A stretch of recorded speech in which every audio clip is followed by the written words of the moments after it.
లేదా రోమ ప్రభుత్వము చీటీలు వేసుకునే విధంగా అయితే తన వస్త్రాలను పంచుకున్నారే, ఈ రోజు యేసు పలికిన 7 మాటలని నువ్వు నేను పంచుకుంటున్నావు కదా, నువ్వు బోధిస్తున్నావు కదా, బోధించట్లనట్లా మరి గతించిన సంవత్సరంలో నువ్వు క్షమించు అనే మాట నువ్వు బోధించావు. మరి ఎంతమందిని నువ్వు క్షమించావు?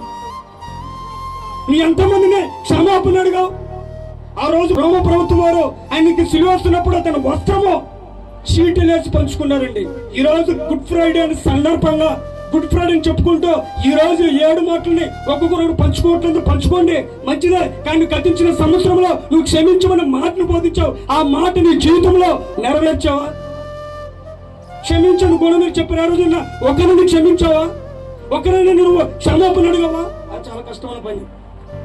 సృష్టికర్తే దైవమే తీరుడై రక్తుడై శత్రువుని క్షమించాడండి. మరి నీకు నాకు ఏముందండి?